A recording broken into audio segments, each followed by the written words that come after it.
Hello, my merry band of OSATers, and welcome to this, the 24th episode of the Sockmatician podcast. My name is Nathan Taylor, also known as Sockmatician, here on YouTube, also on Ravelry, Instagram and Twitter.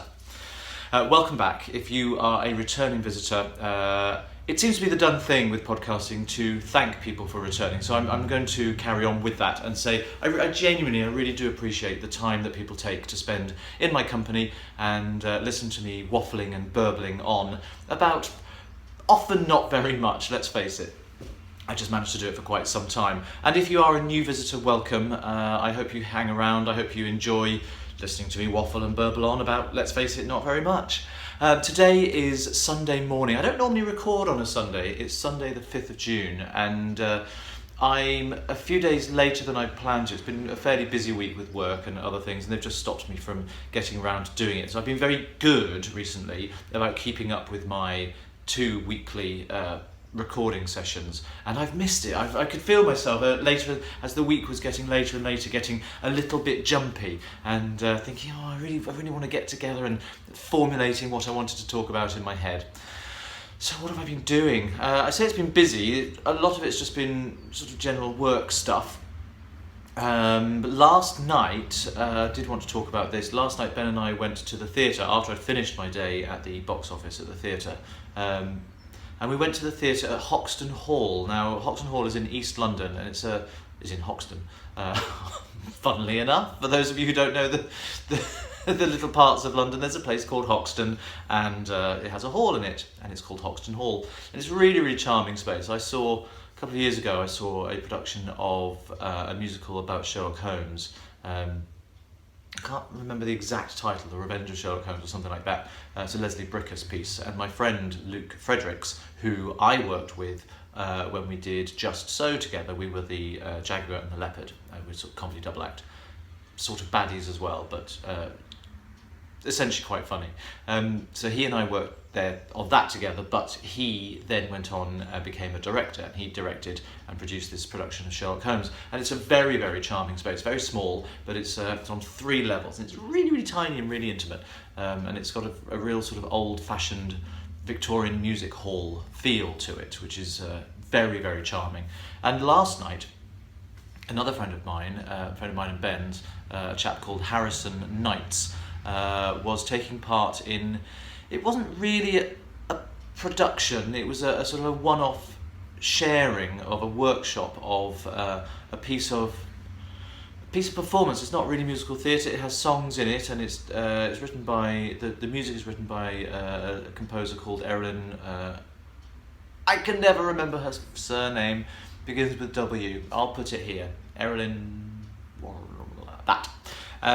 And it's about trans awareness, really, and it deals with the idea that somebody's voice very much defines who they are. People make judgments based on what they hear from your voice, whether you like the sound of someone's voice or not, whether you judge them, and particularly if you think for the trans community, if they have a voice that doesn't quite fit the gender that they are presenting to the world. So if you're a trans woman and your voice is still quite deep since before transitioning, then that can lead to all kinds of judgments and kind of dysphoria as well. So it can be a big issue for people in the trans community when they don't feel their voice fits who they are now.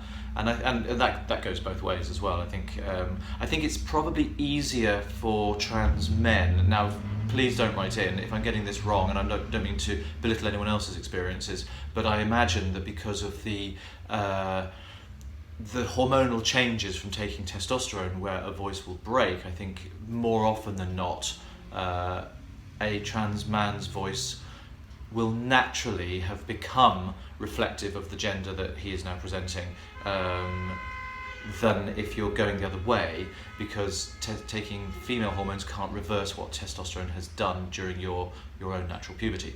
That's how I understand it. I may be completely wrong with that. It's certainly the case for my friend Harrison, who's in the show. He's a trans actor, and he is now 20, I think, and he now sings as a bass. He has a true bass voice, and that's happened naturally as a result of the hormones that he's been taking. So there were three actors in the cast of four were transgender, and the fourth lady was cisgendered woman who is blind. So it really was a very, very diverse and inclusive piece of performance art, and for me it was really interesting because I'm not transgender, and I related to it on a very different level as a singer who has had vocal problems. It's all set through the eyes of a class who are going to vocal therapy groups and dealing with what they're going through. It only kind of touches the surface. It wasn't a huge. I don't think it's yet a hugely successful piece of theatre. I think it really has a lot to say, and it's a very, very useful.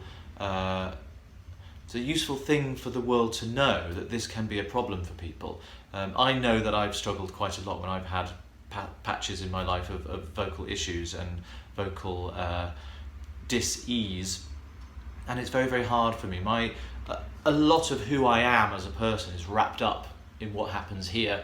My vocal health has a great bearing on my mental health. I'm not saying that I suffer from mental illness, but my mental state of well-being is often tied up with whether or not my voice is in good nick. And if it's not, there's always that fear that it's never going to come back, and because it's such a big part of who I am and what I do, it can be very frightening to confront the idea that you might never be able to sing again, or certainly never be able to sing again to the standard to which you've been working all your life, working towards all your life. So for me, on that level, it resonated quite strongly, and hearing elements of the classes and the questionnaires that people were asked to fill in about how problems with your voice makes you feel. I've been through all that. I've answered those questionnaires, so it really struck a chord with me. Some of the music was really nice. It's not theatre music. It's not dramatic narrative music, and I think because the composer she comes from the classical world, she doesn't really understand what makes music for musical theatre powerful. So the music sort of just stopped. The songs didn't sort of come to a climax. There was no clues to tell an audience when to applaud, and I think that's quite important. When Ben and I have been working on things that we've done together, we've really worked hard to make sure that the song achieves exactly what it needs to achieve, dynamically, dramatically, narratively, and reaches a point where you go, and here's the finish, bang, then the audience can release and applaud. I think an audience wants to applaud. I think an audience likes to reward something they've enjoyed with that banging of the hands together. And without that, sorry, I'm a little bit post-nasal today. I do apologise. I'm going to be sniffing and snorting again. My hay fever season does seem to be kicking in now. I'm keeping it mostly under control with nasal spray, but still means I'm a little bit gloopy. I'm not going to apologise, but I do want to reference all of the things I said in my last episode, in the Grumpy Knitter, and all of the noises I made. It seems to have created quite a stir. A lot of people commenting and saying I'm such a typical boy. I've never been really a typical boy in terms of the grunts and the noises, but yeah, maybe it was a particularly noisy episode. So where was I? Yeah, I think it's really important to let an audience respond. There's nothing worse than an audience feeling, oh, should I? Oh, now I feel bad because I didn't, and that person now thinks that we didn't enjoy the song. So I think you can alleviate all of that by putting in good applause moments, and that is my lesson for the day. It was lovely, and it happened to be Harrison's a double first for Harrison. It was his first professional performance. He's actually a very accomplished flugelhorn player and trumpeter, and we know him because he was in the band for the original production of Ben's show Brass, and this time round, when we're redoing Brass in August with NYMT, Harrison's actually going to be in the show, which is great. He's migrated from below stage to on top of the stage, and he's really, really happy about that. So it was his first professional performance as an actor, but it was also his first professional outing as a performer, as a man, which is brilliant for him. So it points all round. Lovely. What else has been going on? Do you know what? I think I'm just going to plough straight in. I've got plans this afternoon for... Oh, no, I do. There's other things I want to talk about. I went to my cousin's wedding last weekend down in Devizes in Wiltshire, which was very, very lovely. It was my cousin Tracy. It's her second marriage. She's a little bit older than I am, and she's already got 5 children from her from previous relationships. And she's marrying a lovely guy, Andy, who I've only met the once. He seems very, very nice, very, very charming. And the wedding was great fun. It was lovely to go down and spend time with my mum's side of the family. She's my mum's brother's daughter, and it's often difficult at family gatherings like that. I'm not sure if I've said this before, but I have a massive family. I'm sure I have. It's a huge, huge family. My mum is one of 7 children. My dad was one of 8, and so between them, they've got hundreds of kids who have hundreds of grandchildren. So I've got many, many cousins. I think my first generation cousins, I've got about 46, something like that. I don't know them all. But Tracy and her 2 sisters, Jeanette and Leanne, were the ones that my sister Sam and I grew up most closely with. And we've known each other a very long time, and our lives are sort of taking different paths, and we don't see a great deal of each other, but there's still that bond that you can't define it. It's very much that blood is thicker than water thing. I feel very, very close to the 3 of them. And we have such shared history, and I think that's a big part of it, as well as shared genetic material. So I went down there with Ben, and we stopped off on the way in Avebury. Avebury I've talked about before. It's become one of Ben's favourite places. It's one of the largest stone circles, Neolithic stone circles in the world, and it has a village in the middle of it. And we stayed there for a couple of hours and had lunch in the Red Lion, which brags of being the only pub in the world inside a stone circle, which is quite an accolade.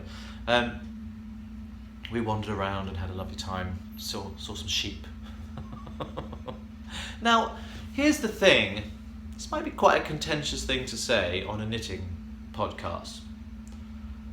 I'm not sure that our romanticised image of sheep is really very accurate. We think of, oh, lovely, fluffy, white, cloudy things, and aren't they sweet? And they say, bah, and it's all lovely, and they give us nice wool. They're revolting close up. All the mess around the back end, shall we say, not to put too fine a point on it. It's like, do you mind? I'm gonna have to knit with that. They smell. And then, to be honest, I'm not entirely sure I like the reality of what a sheep represents. I like the notion of what a sheep represents, as in lovely things to knit with, but I think the original concept of sheep, you don't want to get too close, to be honest. Sorry if that offends anybody who has a great love affair and affinity with sheep. As knitters, we have a lot to be thankful to them for, and I am eternally grateful that they provide us with such amazing material. I think it has to go through quite a lot of processes. Well, I know it does, because I've worked on collected sheep's wool from a field, as you know, and that was just all the bits that fell off. So that wasn't all the claggy bits around the back. My podcast, my rules, don't write in. Anyway, we got down there, and it was held at the sort of local club, sort of social club, and I've been going there all my life, really, for all the events. They've lived in Devizes for, well, since before I was born, I think, and so all of their family, the family that involves my uncle and aunt and their 3 girls, all of their family events have always been held at this particular club, and it's like stepping back in time for me. It's like stepping back into my childhood, and it was so lovely to know that. Obviously, I didn't know everyone there because I didn't know Andy's side of the family, but so many people from mine. I think all of my mum's surviving siblings were there. So there's my auntie Iris, who is in her mid-80s now and looks at 65. She's brilliant. She's quite hard of hearing, and it was quite noisy, so talking to her was tricky for her. She's like, I'm sorry, I can't hear you. I can't hear you, my lover. So she had come up from Ilminster, but she is brilliant. At one point, she's been a widow for some years now, and I did cheekily say to her,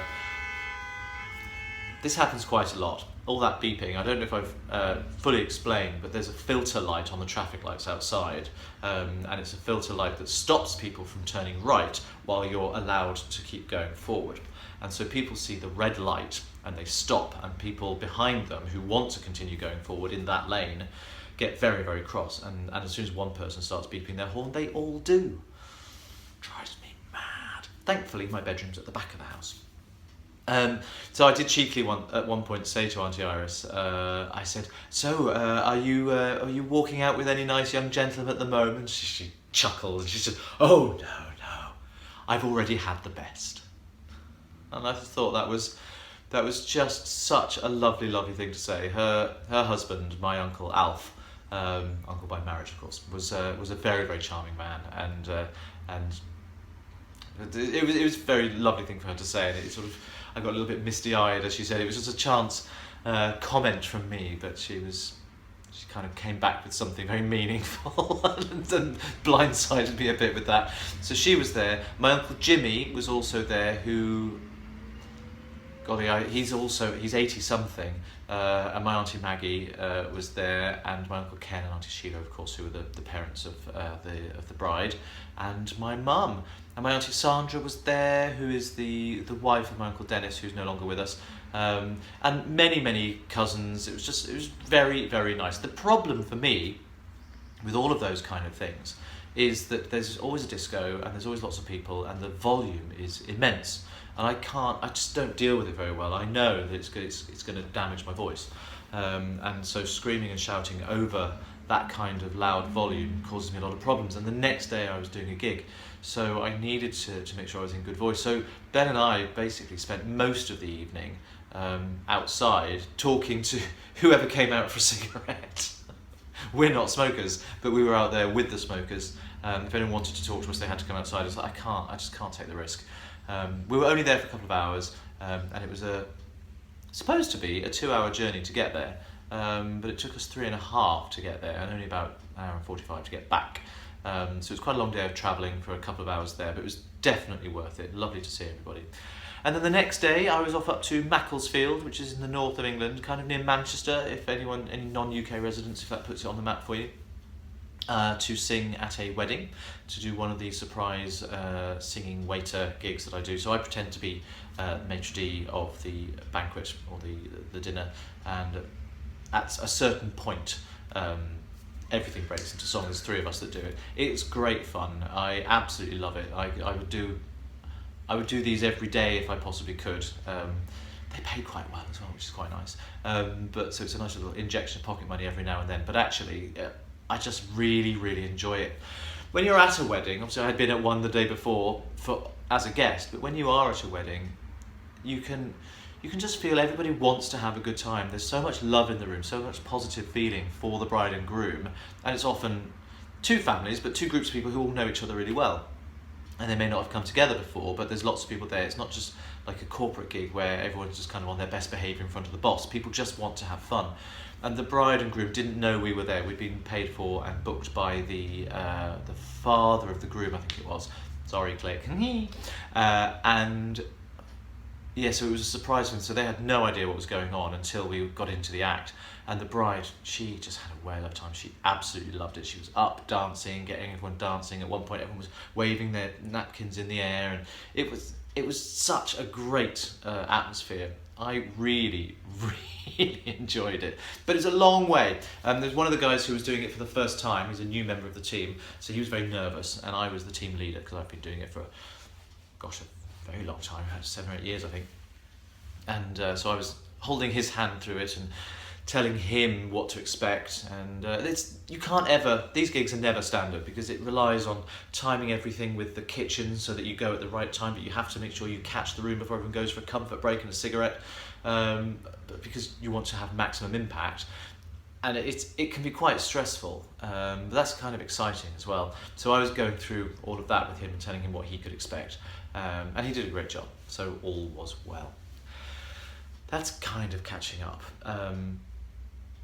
Did I talk about? Yeah, I did. Yeah, it's fine. Done all that. So let's plough in. Yes, let's get straight on to my grammar rant. Here it is, grammar rant for the day. So I'm working with absolutely no notes. I'm just trying to do things off the top of my head. Apologies if it seems a little bit screwy, but that's kind of how it rolls today. Yeah, my grammar rant today is about mispronunciation. Not mispronunciation. That's one that is a bugbear. It's not the one I'm actually going to talk about, but a lot of people say pronunciation, and I can't, because you do pronounce something a certain way, but it's pronunciation, of course. I'm sure you all know this. But the one that struck me recently, I heard someone say communal. Communal. It's not even spelt like that. It doesn't have a second U after the N. Now, interesting. Now, the reason I brought this one up is because I just went to Google just to see how prevalent the usage of communal with that extra U has become. And actually, the word spelt correctly, COMMUNAL, has about 53 million hits on YouTube, and communal, sadly, about 52,000, but still lagging way behind. It worries me. Sorry, Aloysius is getting a little bit. I think he's drunk. He's still drunk from last night. He had a massive night last night. He's really, really hungover. I think he's still a bit drunk, so he might be a little bit worse for wear today. So yeah, it is taking hold, which upsets me a bit. But from that, I then thought, well, let's just. I wanted to check something in my dictionary. I have a big dictionary, and I love to check it for pronunciation. I read phonetics fluently, and with all the stresses and stuff. So that's my go-to reference if ever there's any equivocation, shall we say, on how to pronounce certain words. And I really surprised myself by learning something new about this word. I've always said communal. It's communal. Communal, according to my dictionary, has become an acceptable secondary pronunciation, but actually the first and traditional is communal, and I didn't know that. So I stand corrected. I'm very, very happy to have learnt that, and I shall adjust how I say the word from communal to communal, but never communal. There's loads of them. There's loads of words that people just mispronounce, and I think it bugs me, because I think a lot of people have never really bothered to think about the word that they're using. They just kind of use it. They just use it, and they don't think about where it comes from. Here's another one, and here's a knitting related one. SKEIN.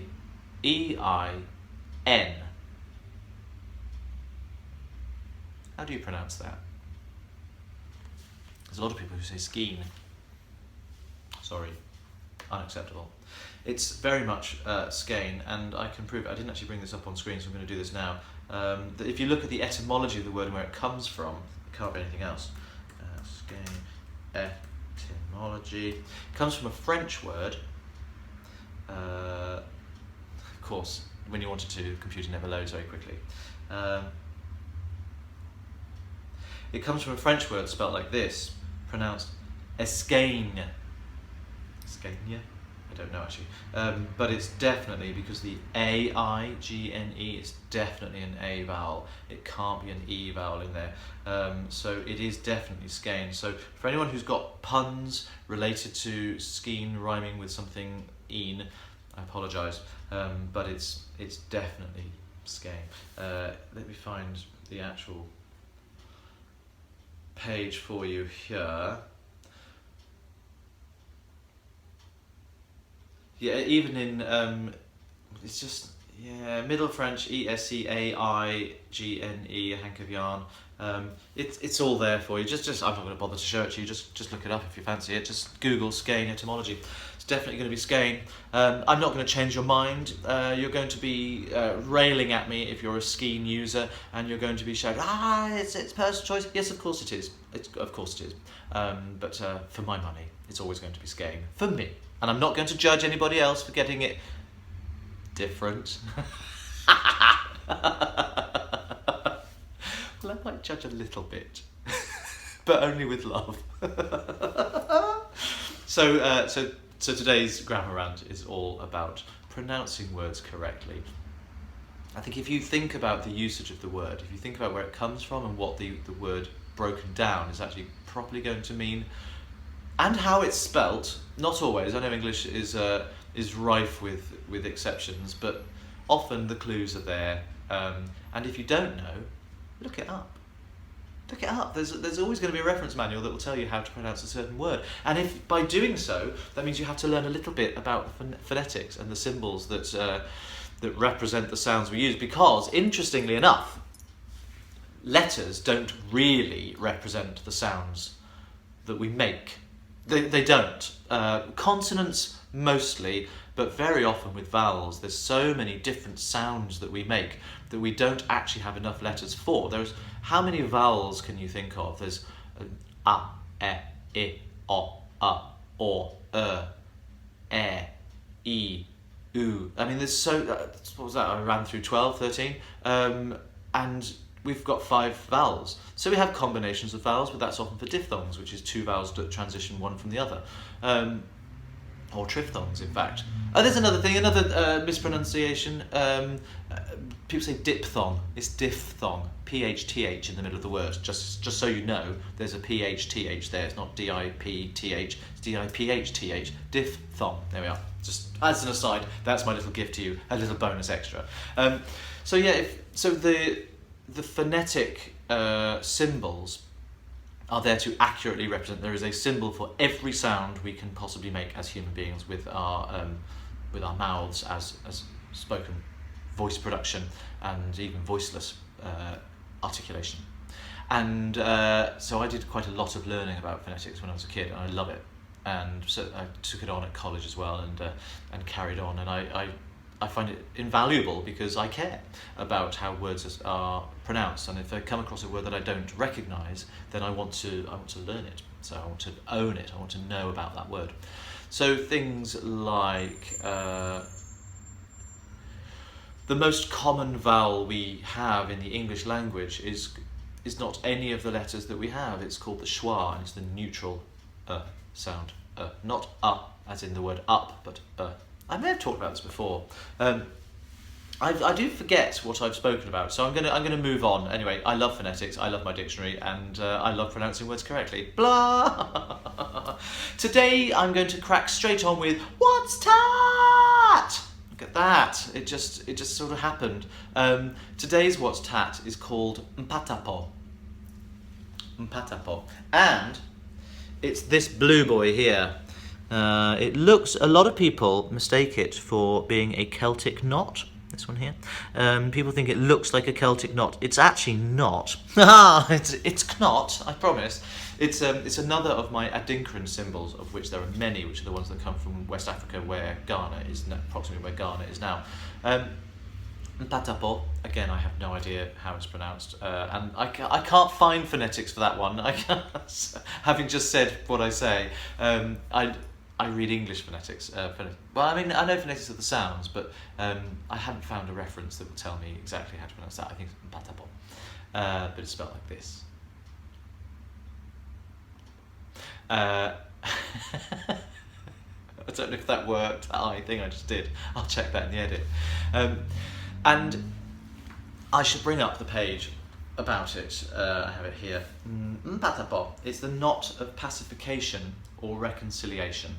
And it says mpatapo represents the bond or knot that binds parties in a dispute to a peaceful, harmonious reconciliation. It is a symbol of peacemaking after strife.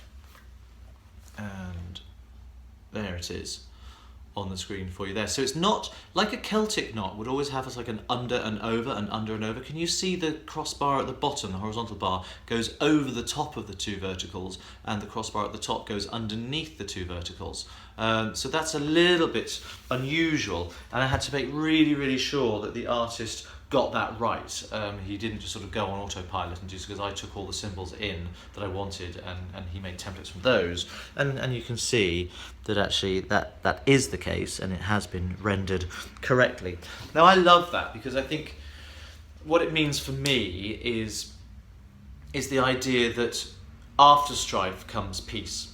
That therefore, no matter how hard things are at the time that you're going through them and the time you're living through them, that strife is part of the journey towards reconciliation and to pacification. And so that it's kind of the logic behind that would suggest that therefore, if you're going through strife, it means you're on your way to something better. And I think that that's a really, really useful tenet for life. No matter how tough things are, you're going through that because you're on your way to something better. And that's why it's on my arm, and that's what that represents. So that's this week's What's Tapped. That's going to lead me straight on to podcast questions. I am whipping through this stuff today. I've got a dinner date later on. I can't be sitting here recording all day the way I normally might. So I am going to whiz through. So it takes me straight on to podcast questions. And there's only one really that I want to approach today on here. Yeah. And it's from GSP for me, who is Julie from the greater Seattle area. Hello, Julie. And you just snuck in. This question was only left 18 hours ago, according to my Ravelry page. I've recently discovered your podcast and spent some time catching up. Well, thank you for that. Thank you and welcome. I love your humour. It's, in quotes, brilliant. Ting! I really enjoy your grammar rant section. I've never tried DK, but it looks intriguing. It's fabulous, and you know what I'm going to say. It's only one stitch at a time, and Ossart, you know how. I said that deliberately because of what I'm just about to read. I've noticed, I'm going to preen while I read this, I've noticed that you have excellent pronunciation of many words in different languages. Is this a product of performing? Do you speak any other languages? Well, interesting you should say that. No, I don't really.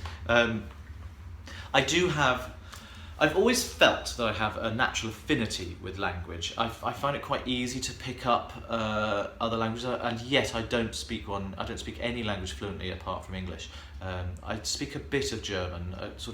When I spent time in Germany, when I was doing the Rocky Horror Show for a while, I was there for some time. I did another show there. I was over there for about 5 weeks with that one. And several months at a time with Rocky. So I got used to speaking quite a lot of German conversationally. Well, not even really functionally, I should say. So directions, restaurants, things I needed to know, I could easily get by with. And I loved sponging things in. So whenever I'm in a country that speaks a language other than English, I love to try and pick up as much as I can. I went to the Ukraine for 2 nights, maybe a third night, 3 days, 2 nights, something like that. And I came back with quite a lot of phrases that I picked up at the time.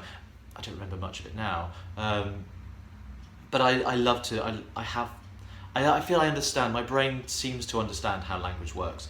And so I don't know that I don't speak many of the different languages. Whenever there are words, I'll just have a good go at making it sound right. And I will do some research. So, for example, Ossart, for my little lovely, I thought it was an initialism, now I know it's an acronym.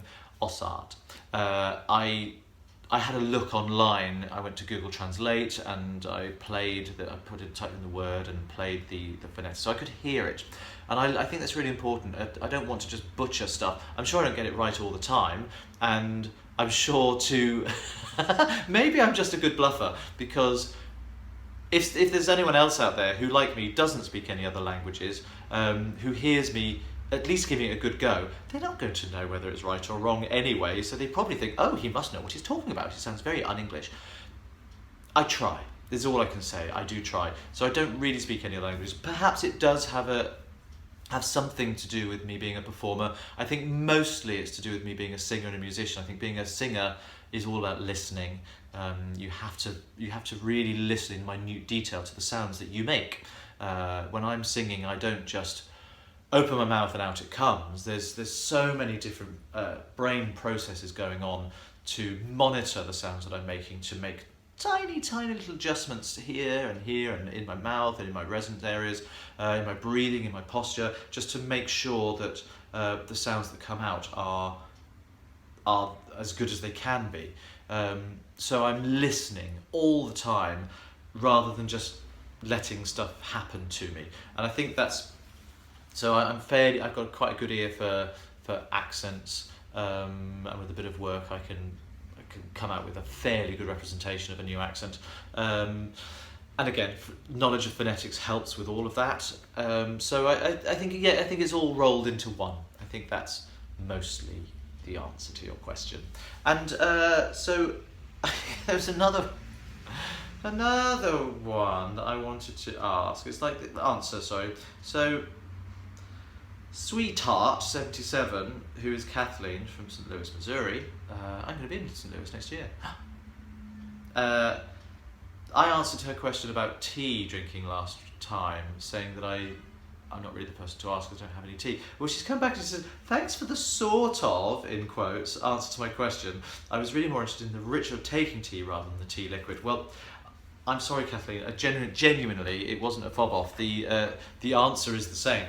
I don't drink tea, and I also was saying, for those who may not have seen it, I was saying that I know that a lot of people outside the UK have a very twee and quaint idea of what English life can be like from watching things like Downton Abbey, and they think that we have a ritual for taking tea.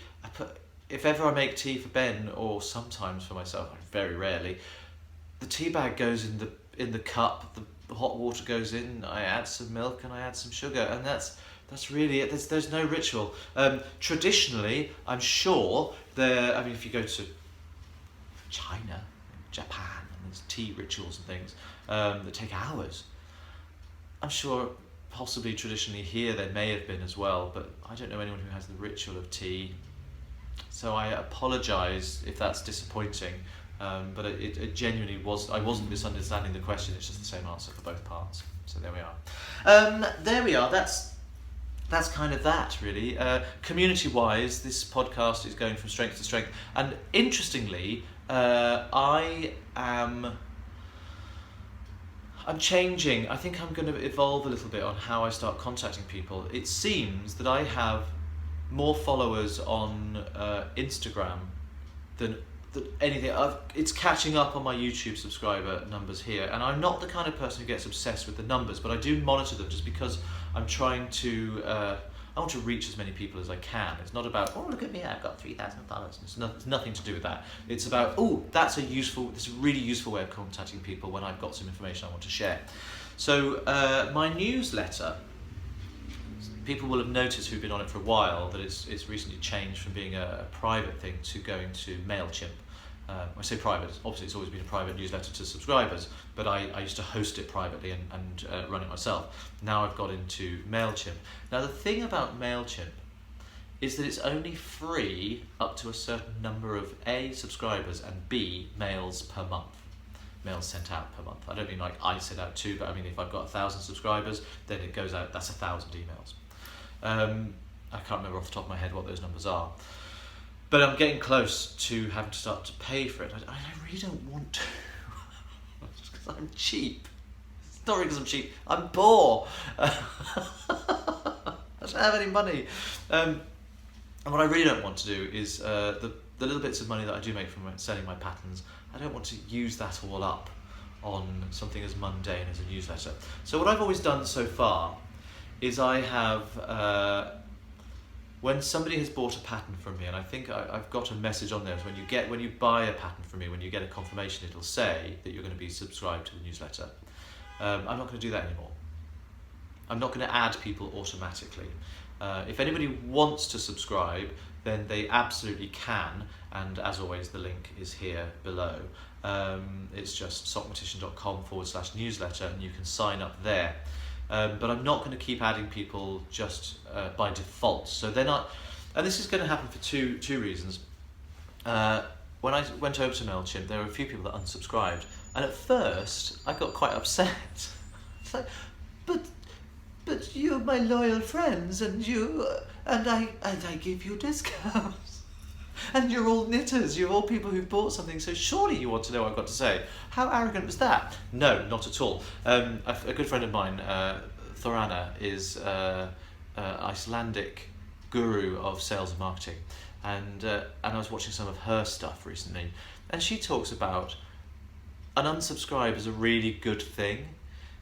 It means that the people that you're reaching are going to be the people who really want to be reached, and that's business 101. Of course it makes perfect sense. So actually I'm going to invite anybody who doesn't want to receive emails from me, please unsubscribe. I genuinely want you to, because if you don't, it's not that I don't want to have your details on my list, it's not that at all. I'd be delighted for you to stay forever. But if you don't want to receive the emails from me, if you don't find that it's useful or in any way interesting to you, by all means just do it. And don't feel that because you think that I'll be offended, so because I know that some people will go, no, I'll just stay on the list, but it bugs me when I don't want to make that move to unsubscribe in case that gets flagged up or someone thinks differently of me. There's none of that. I don't see who's unsubscribed. Well, I get a report from MailChimp, I don't look at it. I genuinely don't look. So please don't feel that you need to stay on the list. What it will do by unsubscribing is actually free up space for other people to subscribe before I have to start paying. So you'll be doing me and yourself a favour. There we are. That's what weird kind of business sense is this? Please don't have my information. So what I'm going to continue running for now. I'm going to continue running the newsletter exactly as I have been. But I might start moving things over onto Instagram. That's where there's quite a lot. I put out quite a lot of content on Instagram anyway, certainly much more than Twitter, and there's always going to be this podcast. So I think between the three, newsletter, Instagram and YouTube, I think that's going to be enough. And obviously there's always the group in Ravelry, but that's kind of ongoing. That's not where I'm going to do like mail shots or anything like that. So on that front, in the interests of giving back, if you've enjoyed this podcast, please click like. The reason I say that is because I obviously want this podcast to reach as many people as possible. Again, only those who are interested. But if you like something, it was a fly flying around, it's really bugging me. If you like something, then people who subscribe to you and people that you interact with will also see that you've liked it and they go, oh, I'll try that. And it's how we ripple out. So if you are enjoying this podcast, you can thank me by clicking like. And if you haven't subscribed already, please do. Head over to the group on Ravelry while we're talking about communication. Please do add questions to the podcast. I love it when I've got a chance to answer questions. That's all marvellous. Now, on the Ravelry front, my Sockmatician's toe-ups KAL is going really, really well. The Stew KAL, as I'm calling it, the Stew KAL. And on the chatter thread, there's a lot of people who are also already posting brilliant, that's a half object, of course, half finished object, because it's HO. I'm not happy about a hoe, partly because it's not a finished object, but partly because it's not a half object. It's a half finished object, so it has to be HFO. Sorry. Mini grammar rant. This is Blecky. Great colours there, loving that striping, and it's really nice to see that people are using the recipe for contrast heel, toe and cuff. The information for contrast toe and cuff is very easy, but I've specifically put information in there of when to add and when to remove the contrast yarn for the heel. So I want this recipe to be as flexible as possible, so it will appeal to as many different types of sock knitters as it can. What else have we got in here? There's some really, really lovely socks. Bar Bear, look at those. Again, nice contrast heel and cuff. Really, really lovely. And Catherine, who is RYN2103, she's not only finished those. Catherine was one of my test knitters for this. Hi, Catherine. She's finished those little shorties, but she's also started another one there. Catherine, it seems that this recipe has become your absolute go-to for socks. You can't stop knitting STUs. How amazing. There are others on there as well. I'm not going to go through them all now, but the Stew KAL is running all the way from the time that the pattern was released to the end of June, June the 30th, which is my birthday, and the perfect time to end competition and KALs and that kind of stuff. So anything, I haven't actually put up a finished objects thread, so to Barbara and Catherine and other people who've already finished, I'm going to do that, hopefully by the time this goes live. So there will be a no chatter thread just for finished objects, and that's where I'll be doing the draw for the prizes for, and I'll do that when I close the thread on the 30th of June, or possibly just after. It is going to be my birthday. I may not be thinking about closing a thread on my actual birthday. I'll probably be at work. So prize-wise, I mentioned this last time, but lovely Alison, who is Pie Wacket, and I forget where you live. I know you're English, Alison. Where are you? I'm going to find out. I'm going to do that very boring thing. I'm going to find out, and of course my internet is running pathetically slowly. Cat. You are, Alison, in United Kingdom, I know that, but where? It's just saying United Kingdom, perhaps I didn't know. I'm sure this is really, really boring for everybody while I deliberate. It's like one of those old grannies who say, well, last Tuesday, or was it Wednesday? No, it couldn't have been Wednesday because I was at the dentist on Wednesday, so maybe it was Monday. It really doesn't matter to the story. Likewise, I'm learning from that. It really doesn't matter to the story where you are, Alison. It's enough to know that you're an amazingly generous person, and you have provided some prizes for the Stew KAL, which is amazing. And they've arrived. So we talked about, what does it say here? Oh, I do know where you are because I've just seen it on the back of the card. You're in Lincolnshire. So, here's the yarn as discussed in all its sparkly glory. It isn't horrible. No, you're right. It's far from horrible. And I know that there's going to be somebody out there who will be only too delighted to own it. What is it here? The type of yarn it's Stardust DK worsted from the Natural Dye Studio. And it has sparkles in it. I have my own views on sparkles, and I don't want to knit with them myself, but I know that they're hugely popular at the moment. And the Natural Dye Studio have really, really amazing colours and things. And it says here, it's 75% merino, 20% silk, woohoo, and 5% stellina. There's a DK weight, or DK / worsted, it's 212 metres per 100 grams. It says the yarn will not felt but may contain harmless dye residue which might stain your fingers whilst knitting. However, it is totally harmless and should easily wash off. So, here it is. This is one of the prizes. Look at that, isn't it gorgeous? So if I bring it close up and rotate it slightly, you can probably see, is it going to focus on, come on, don't focus on me. How annoying. So that you can see the sparkles there. It's this lovely pink. It's not tonal, but it's odd how the light catches on it. It's a solid colour, but it has a sort of grey shadowing to it, which is really unusual. It's not a bad colour representation, so you can trust that's going to be looking like what's coming your way if you're one of the lucky winners drawn at the end of the Stew KAL on the 30th of June, my birthday. I always loved my birthday. I keep saying it. I always loved it, and it's not sheepy. Alison couldn't help herself. In the same parcel, which all came wrapped up in pink paper, I'm going to reuse that. Was also this other skein of yarn, which I'm also going to add to the prize pot.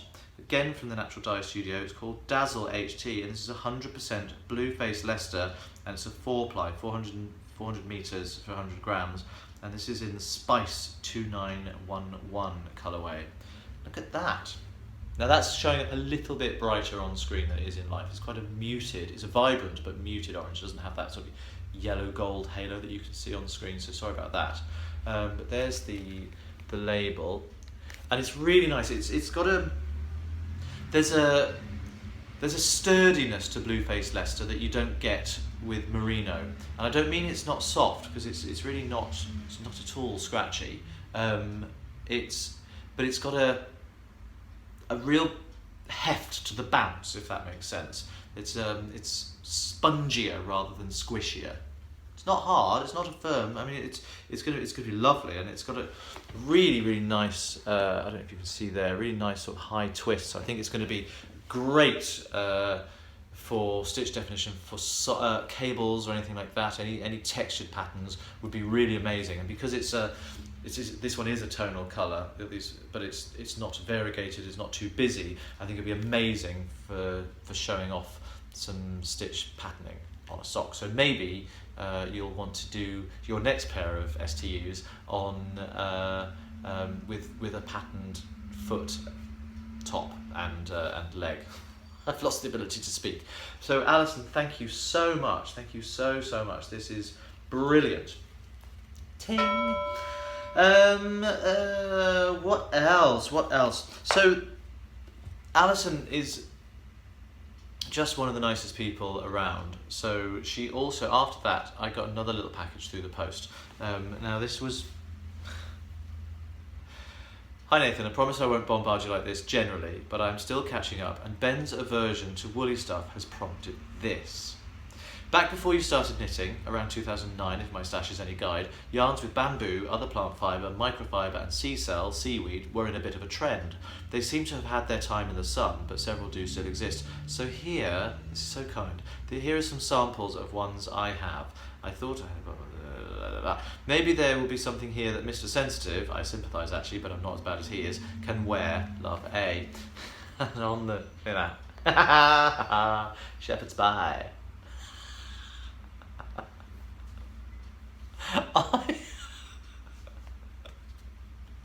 Do you know, I've only just got that as I said it out loud.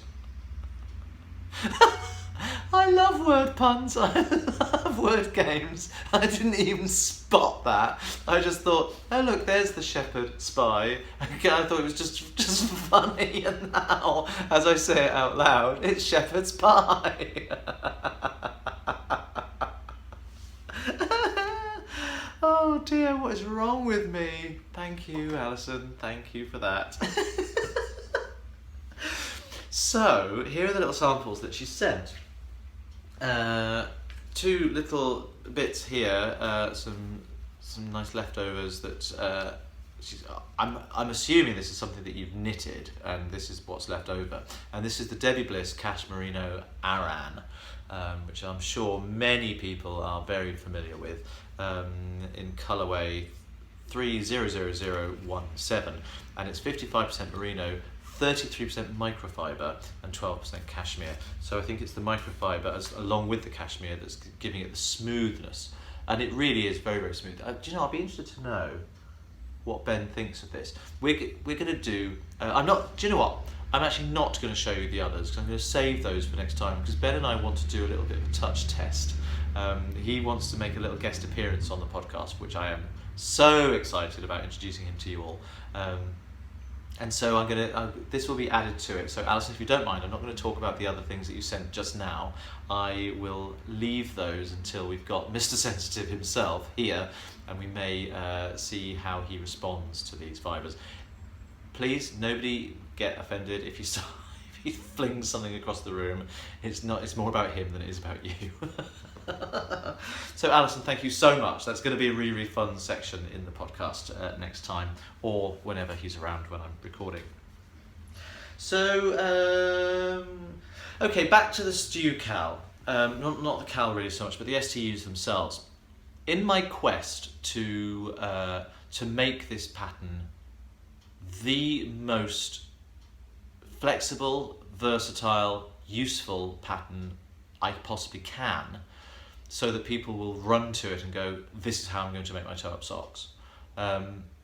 It needs to cover a lot of bases, and people don't necessarily want to make a simple vanilla sock all the time.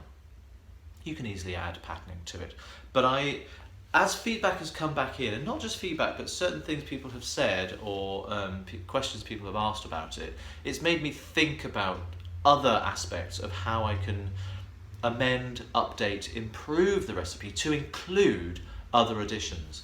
Now I've thought long and hard about this, Now, one of the things that I'm aware of is a lot of people have a very high instep, and normally with a heel flap and gusset sock, let me get one, hang on, it's just over here. Normally with a heel flap and gusset sock, there we are, the way to increase what's going on here is to make the gusset a little bit longer than it is. These ones have a fairly short, you can't really see on it, the patterning's taking over. So the gusset starts there and goes up to there. So on this one, this is a 72-inch sock, and it increases by 11 stitches on either side. So there are 11 increased rows. Now, for some people with a high instep, that might not be enough. And you might want to have a longer gusset, which would of course mean starting earlier because you're working from the toe up socks. What that means, of course, is that you'll then have more increases, so your heel flap will end up needing to be longer. So there's quite a knock-on effect to having different, it's not just like do 2 more rounds, because then it does have a bit of a domino effect on what happens for the rest of the recipe, until you get back to the top of the heel flap and working back down to your base number again. So I've been working very hard on implementing simple instructions for if you want to do if you have a high instep and you want to do a longer heel flap and a longer gusset, then here's how. And if you've decided to add 2 more increased rounds, this is how you adjust the maths as you go on. And it started to complicate the recipe, and I thought, well, I want it to, for all those people who don't want to add this, I don't want them to be wading through much more bulk in the text, because I am aware that maths is not everyone's strong point, and although it's very simple maths in the pattern, a couple of people have come unstuck a couple of times, just because they haven't understood certain things. It's certainly not mistakes in the pattern, I have to say that, but it's other people's understanding is not necessarily standard across the board. So I didn't want to complicate it any further. However, I went back to it after I put all this extra stuff in, and I have thought to myself, you know what, I'm going to leave it in, and I am going to release the STUs Mark II. It'll be the same price, it'll just be replacing the first one. It's not going to be like, here's the original and here's the later one. Because what I've done is there've been a couple of typos in it that I found. It's not one that I put through Michelle Hazel's pernickety eye, so it's definitely my fault. A couple of typos that other people have pointed out to me, and as well as there was one particular instruction, it was standard maths notation, it was very, very simple instruction, where G is a certain number, the instruction was 2G minus 1. Now that is standard maths notation, it just means 2 multiplied by G and then subtract 1 from the answer, 2G minus 1. But it was causing a few people to puzzlement and scratching of heads. So I've managed to take that instruction out, and I've worded it in a different way. I've actually, rather than knit this much, it's knit until you've got this many left. And that's an easier sum for people to do, I think. So there's lots and lots of little improvements. That's hopefully going to be going live today. After I come back from dinner, I shall be editing all of this, but I also want to get that up. So anybody who has already bought the STU pattern, there will be an amendment on its way to you. I'm not quite sure how the Ravelry system works. I know that when I update a pattern, it tells me that it's sending a message to everyone who's bought it with a link where they can download the other one. I don't know. I don't think it goes into the library automatically. I think you have to click on the link in the message in order to download it. I might be wrong on that. I don't know for sure. So either way, it will be coming out to you, and it will have a lot of little fixes. Nothing that changes the pattern. There's no issues in the pattern at all. But just tidying up and clarifying things, and then this big amendment, which will be to add the facility, should you wish to have a higher instep, and what you need to do to the maths from then on in order to accommodate that. So I'm really quite excited about that. And I'm not saying it's the last amendment. Also one of the other things is it tells you that the first half of the round is actually the sole of the foot. So if you are adding patterning, which I hadn't really allowed for before, it's one of those things that's evolved as we've gone on. If you are adding patterning, then the patterning obviously you don't want to put that on the sole of the foot, so you add the patterning only to the second half of the round when you're working the foot section of the sock. So all of that is in there. So it's going to evolve, and it's going to constantly develop, I hope. I feel it's kind of like a new app on a phone where there's constant updates for improvements based on feedback and based on how things can grow and develop.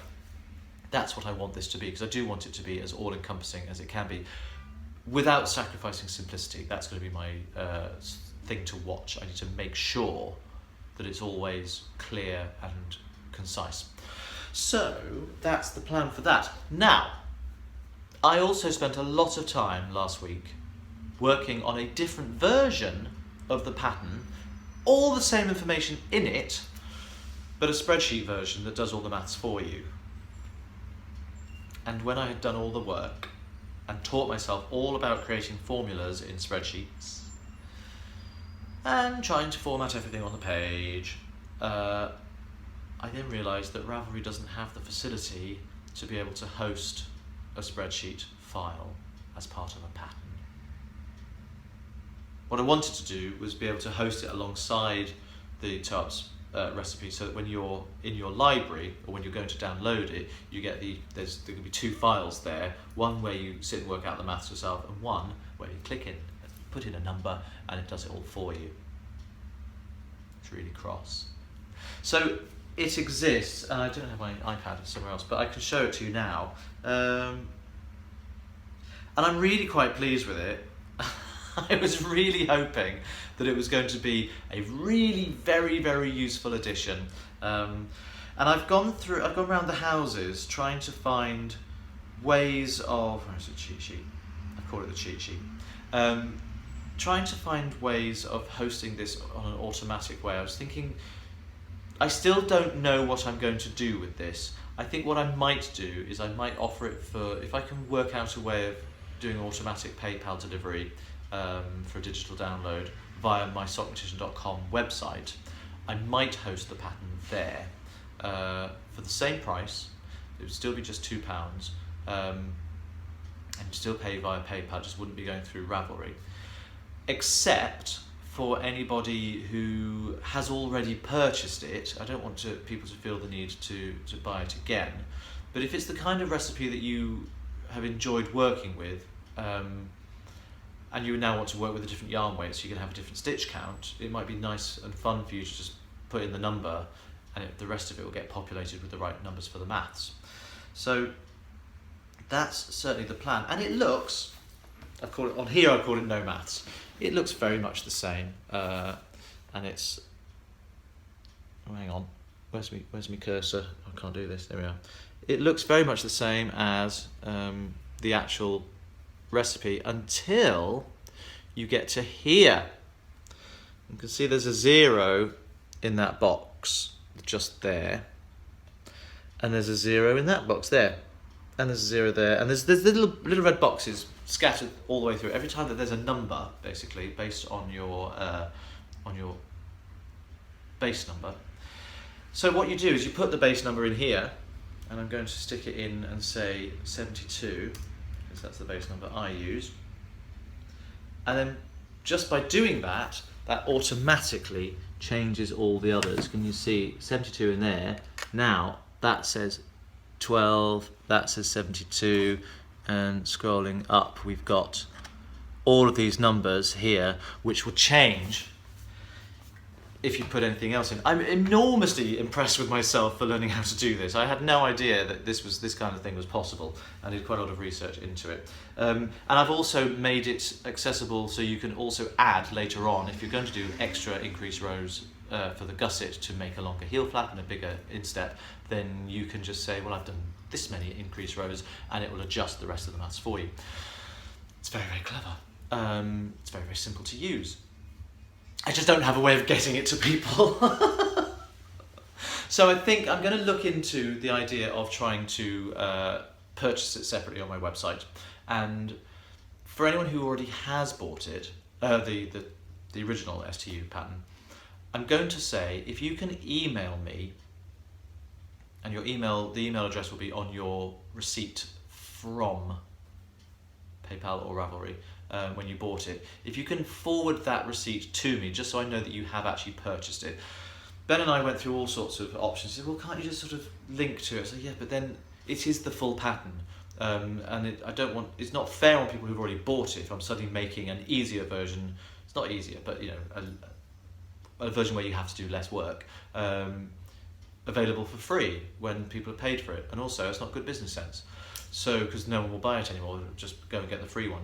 So I think if you can show me by emailing me and show me that you've already bought it, then I'm dreading saying this because I will then send that to you. However, I'm a Mac user, and that is a Pages file. I don't have PC, and I don't have Office. I can export that as an as a Word document. I don't know if it's going to work on Word. So I'm going to say if you're a PC user, then it's probably not worth your while trying to get hold of this. The formatting will be all over the place, the boxes will be in the wrong place, the formulas may not even work. I don't know. So if you are a Mac user and you have Pages as your word processing program, and you have already purchased the STU pattern, then by all means send me an email with your confirmation of purchase, and I will send that to you, and I'll happily do that, and you can have a little play with it and see what you think. So yeah, done. And I will try and make it available for purchase separately on my website, but that'll be another time. So if there are people out there who are feeling that they want to do it, but they really don't enjoy anything to do with maths and can't be bothered, so haven't bought it for that reason, I will keep you updated on whether or not I'm able to actually host it and make it available for sale privately. That's the plan. Right, this is getting quite a long one already, so I'm going to jump in. I've got some stash enhancements. Actually, there's part over there, which I'm just going to leave and get. Did you just see my pants? No, it's okay. Underpants for Americans. So, stash enhancement. Many of you will know Zena from Little Yellow Uke podcast. If you don't, you should check her out. I really enjoy watching how Zena's brain works. She and I now both know that we both enjoy pattern matching on variegated yarns for socks and things like that.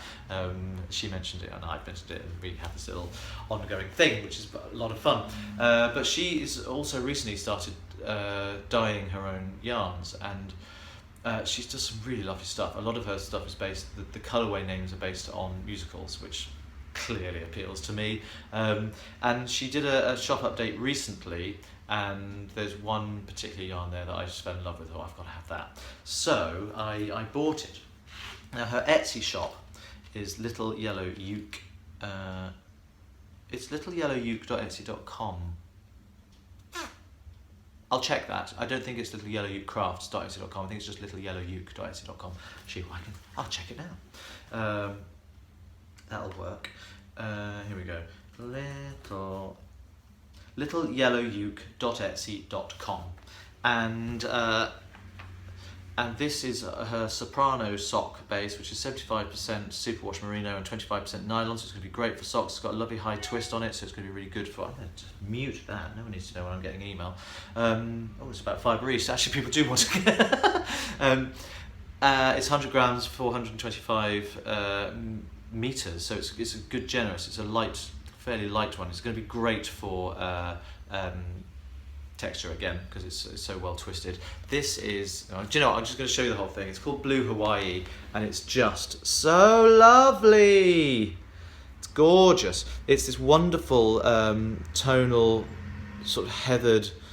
Well, it's turquoise, but it's more of a cyan, really. It's really, really nice. I love it. There's quite a lot of almost natural yarn showing through, almost with no colour in it at all, and then some pops of much broader, deeper, richer turquoise. It's got a slight sort of sea green aspect to it, but it's looking a little bit more green on screen than it actually is. It's very much blue. And it's really gorgeous. It's very, very smooth. It's very, very soft. And I'm wondering if Ben would actually have a problem with that. I suspect he wouldn't, but he's not having it. This is not his colour at all. It's absolutely my colour. And this is going to make a gorgeous pair of socks. And I cannot wait to get going on it. It might be my next pair. bit keen. So Zena, thank you so much for this. She also, with it, and didn't need to at all, sent a little set of stitch markers on her little card there. And can you see the treble clef? That's because I love me music, and because I've got a treble clef tattooed on my arm. So thank you so much for that. Not only that, these that's a sort of progress marker, but the little ones, you can see, they don't have any dangly bits, and they're very, very tiny, and I really like that. And the edges of the ends of the wire are hidden with these little tiny beads, so there's going to be no snagging at all. And they're so tiny, they're not going to cause any drag or pull on the stitches, because sometimes that can be a bit of an issue with some of the larger stitch markers. So Zena, thank you so much. I really, really appreciate that. And she's not dyeing in huge quantities at the moment, so there's not very many articles in her shop. I think there may still be a couple left. So head over to littleyellowyuke.etsy.com and see if she's got any left. She's going to be, if just subscribe to her podcast, she's doing separate podcasts for normal podcasty stuff, and then shop updates as well, so in a separate program. So if you're interested to know when she's got an update and what she's going to be selling, then you can have a look in there. And they're all really, really nice. She's got a great eye for colour and detail as well. So I think she's one to watch out for. That's that. In terms of, I've got a historic finished object here. I don't think I've spoken about this before. I've dug it out of a drawer. It's a single sock. It's the only sock that I've ever made that I don't have a pair to. I do have the yarn still. I don't know why I haven't gone back to it. It's beautiful. It's my own design. Just arrogant again. But I really love it, and I can't figure out for the life of me why I haven't got back to it. And the problem is I have no notes whatsoever. I'm going to have to completely reverse engineer this sock. I don't know what the yarn is. It got badly washed, and so there's a bit of a splodge of another colour on it, so you have to forgive that. But the sock is this. So it's this very unusual uneven rib with like collections of 3s and 2s and 1s in both pearl and knit.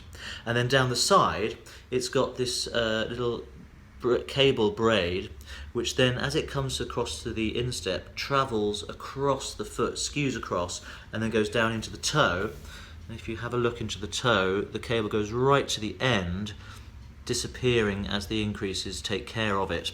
And it even got some little detail in the gusset there, which matches the rib.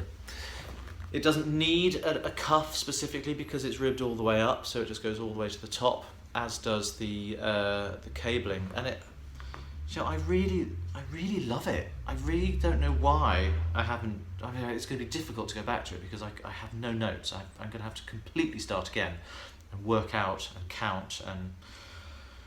But I think it's worth pursuing. It's a pattern that I called Lorelei, based on I was on the banks of the river. I've forgotten all the details. I was in Germany, and there's a river that's attached to the myth of Lorelei, and Lorelei's all about her hair, and this is like her hair going across, and also it's like the sweeping of the river. When I designed it, and that's a few years ago now, so I'm keen to get going on that, and the reason why I've shown it is because I think it might be the catalyst I need to crack on and do something about it. So I think that's going to be upcoming because, well, let me know.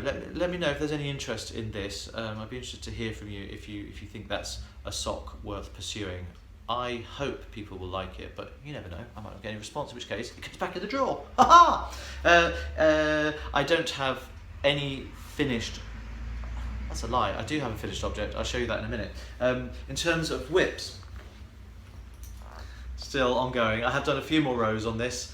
Not that you'd notice. This is piano number 3. You've seen it all before. You don't need to see it again. It's with the lovely John Dunballum from Easy Knitter. It's his Cherish base in Van Gogh and custom dyed black. You know all this. You've seen all this before.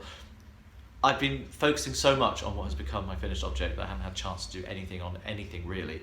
I do have my other whip, which I'm not even going to go and get it. It's in another room. I didn't bring it with me. It's the rainbow colour socks in the Misty Alpaca. I really am loving that yarn. I've done one sock and I'm halfway up the foot on the other one. I had knitted all the way past the heel, and then I realised with horror that I hadn't actually increased at the toe to the right number of stitches. I was using my STU pattern, and it all worked out brilliantly. And even though I'd got the wrong number of stitches right from the beginning, all the maths still worked out. It was lovely. I just didn't have quite the right number. And I thought, I counted really diligently, and instead of 72 stitches in the round, from the foot onwards, I had 68, or even 64. It was pathetic. It's 64. I'd only gone to 32 on each side rather than 36. So I had knitted all of the heel flap and all of the gusset. It all had to go all the way back to the beginning of the foot, so I could then continue increasing to 72 stitches, and now I'm working my way back up there. So that one's sulking in the room next door. That's not why it's not here. I just forgot, but I'm not going to go get it because I can't be bothered. But I'm cracking on into not. Look, Aloysius is down again. I told you he's having a bad day. Well, that'll teach you. Absinthe Fairy comes to call. You know what she leaves behind. So I took a bit of a risk the other day, and I got quite a lot of my hand knit socks. I just chucked them in the washing machine. I did check. All the ones that were superwash merino, I thought it would be fine.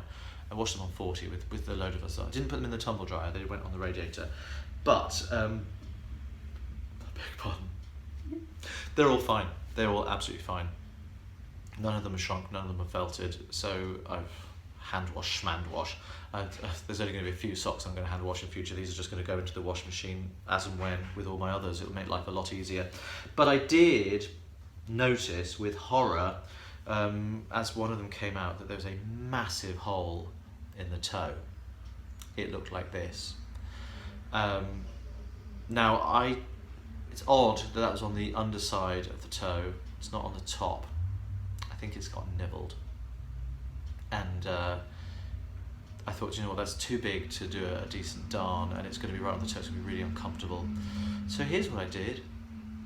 I got my scissors and I snipped the toe off. Mental. And Ben, bless him, I'm so proud of him. He said, "Oh look, you're steeking." He does pick it all up. And I said, you know what, if you really want to impress people, next time you'll know that a steek, and I think I'm right in saying this, do write in actually, because I'm not sure. I said, I think I'm right in saying that a steek is cutting vertically, not horizontally. Is there such a thing as a horizontal steek? It's bad news, I'm sure. And weirdly, because it's been through the wash a few times, and I've worn it a few times, that did not want to unravel. Picking out all the little bits to get to the clean edge that I could then pick up the stitches and carry on took a long, long time. However, I did it last night. This is the original sock. This is the new and improved sock. And of course, I got 3/4 of the way through the toe last night while watching television and thought, I didn't do a slip stitch toe. This original sock, it's quite hard to see really, but it has a slip stitch toe. You can see the texturing there. So I ripped it back again to where I'd started. And then this morning I finished it. So here's my brand new toe, because I had enough of the yarn left over. Now here's the thing, I don't know how you feel. I know that everyone's talking about scrappy socks at the moment and cozy memories blankets and all that kind of stuff, but I think it's really, really useful to hang on to these, because I just went to my bag of sock leftovers and I knew exactly where to find the yarn to finish this sock. So this brand new toe is made from the same yarn, which I wouldn't have been able to do had I used all that up. Problem also, I'm starting to think with toe-up socks, the temptation is to use up all the yarn you have. Maybe it's a good idea just to make sure you've got some left over. So I've already knitted the second toe, I've still got that much left. That was a very generous ball of yarn. Some German thing, I don't know what it was, a long time ago. So this now sock is looking fabulous again, and very, very wearable, and I've breathed new lease of life into that. So that's it's not an FO, it's an RFO, a resurrected finished object. Now, moving swiftly on to my finished object. I'm very, very pleased with this. It hasn't been blocked yet and it's curling like a bugger. This is the the stranded KAL that I've been working on in my efforts to improve my stranded technique for this year. That's my plan for myself. And I think I've really done it. This is using the Big Boy base by John Dunballum again, and here it is. It's a rather long KAL. I haven't woven in any edges yet. I'm not any ends yet. I'm not going to do that until I block it. But this is the pattern. It starts either end with a bit of corrugated rib, and the corrugated rib, I think I've explained this before, but just in case you can't remember, I've got a little smokestack, Big Boy gradient stack. So there are 5 different greys, and the purple is one big skein, 150 gram skein actually. I've got loads left over. And so what I've done is in the corrugated rib, I've done 1 row of each of the 5 gradient colours, working darker to lighter. And then when I got into the pattern, I've worked the darkest, the lighter, then the lightest down the middle, and then gone back to darker, and then I finished with a reverse of the corrugated rib. And just inside the corrugated rib each time, there's a Vickle braid. Vickle braid is sometimes called a lateral braid. It's not the Estonian braid. It's not the one where you twist things around. It's all done with just one strand of yarn.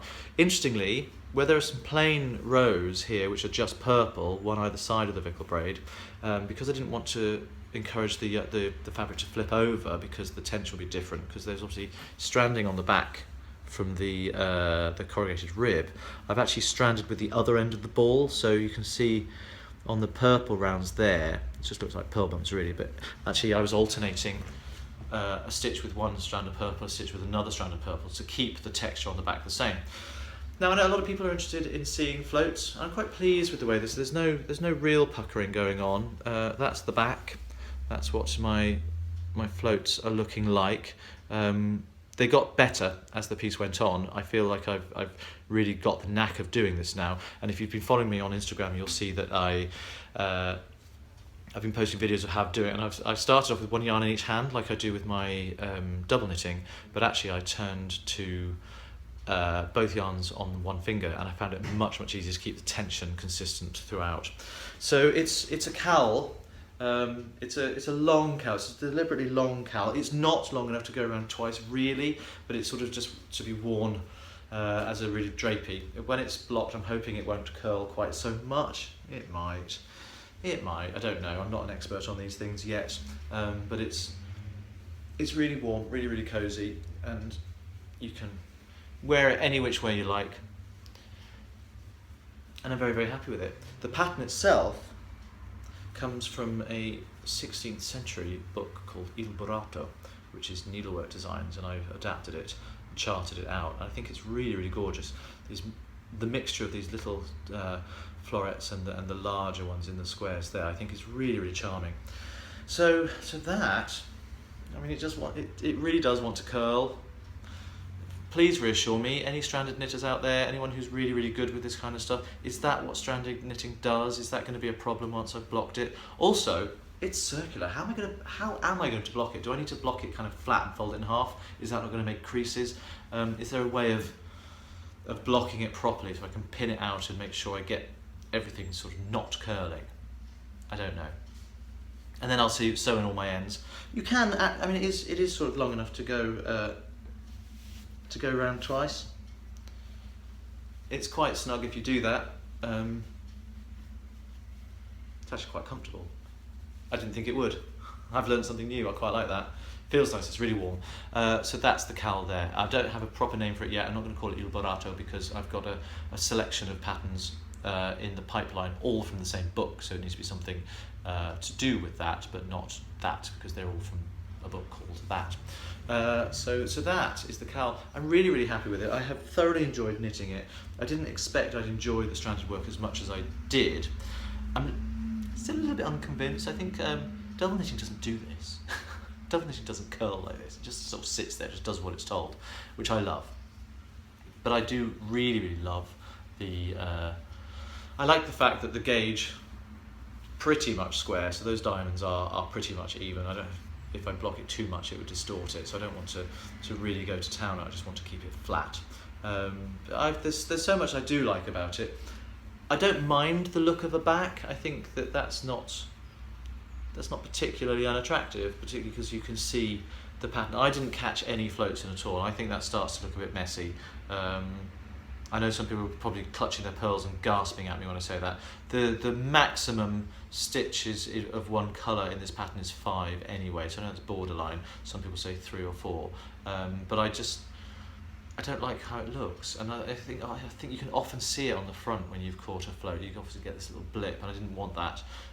So that's my. And I think it also helps for evenness, because in a KAL, it's not like a jumper. You are going to see the reverse side at times.